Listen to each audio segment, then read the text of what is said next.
হার্শমান disease অপারেশনের সময় কখন ফ্রোজেন সেকশন বায়োপসির দরকার হয়? ফ্রোজেন সেকশন বায়োপসিটা হচ্ছে যে অপারেশনের সময় একটা খাদ্যনালীর একটা ছোট্ট অংশ এটা প্যাথোলজি ল্যাবে পাঠানো হবে এবং তারা সাথে সাথেই এটা চেক করে পরীক্ষা করে সার্জনকে ফোন করে জানায় দিবে যে এটা সুস্থ বা এটা প্যারালাইজড অংশ। সাধারণত আমরা যখন কোনো একটা বায়োপসি করি সেই বায়োপসির রিপোর্ট আসতে বা এই বায়োপসিটা প্রিপেয়ার করে রিপোর্ট তৈরি করতে 3 থেকে 4 দিন সময় লেগে যায়। কিন্তু ফ্রোজেন সেকশন হচ্ছে এটা একটা বিশেষ ধরনের বায়োপসি যেটাতে সাথে সাথেই রিপোর্ট পাওয়া যায় অপারেশন চলাকালীন সময়ে। তো এটা হার্শমান ডিজিজে কখন করা হয়?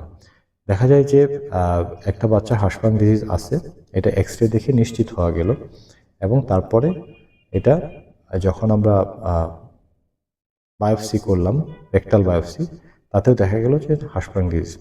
এখন যখন আমরা মূল অপারেশনে যাব তখন এই যে প্যারালাইজড অংশটা কত লম্বা এটা কিন্তু বোঝা খুব কঠিন।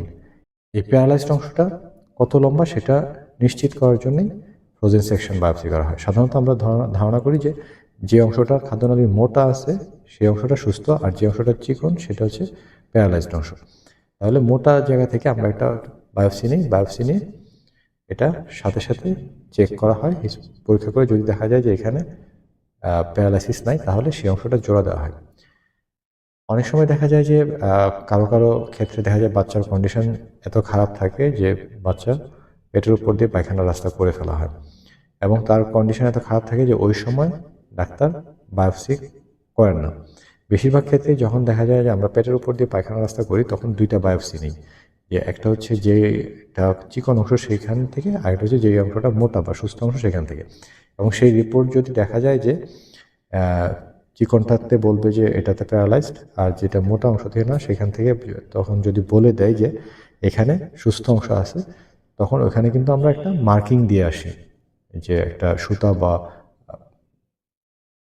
যেই সুতাটা অ্যাবজর্ব হবে না সেই সুতার মার্কিং দেওয়া হয় এবং মূল অপারেশনের সময় সেই মার্কিং দেখেই অপারেশনটা শেষ করা হয়। কিন্তু যদি ওই সময় বায়োপসি নেওয়া না হয় বা ওই বায়োপসিটা যেটা মোটা অংশ থেকে নেওয়া হচ্ছে সেখানেও যদি দেখা যায় যে না গ্যাংলিয়ন সেল কম আছে বা এটা প্যারালাইসিস অংশ এখানে রয়ে গেছে, তখন কিন্তু মূল অপারেশনের সময় আবার এই ফ্রোজেন সেকশন বায়োপসি নিতে হয়। এটা যদি না নেওয়া হয় তখন যেটা সমস্যা হতে পারে যে সেটা হচ্ছে যে প্যারালাইজড অংশটা থেকে যেতে পারে, প্যারালাইজড অংশটা থেকে গেলে এই অপারেশন কিন্তু আবার করতে হবে।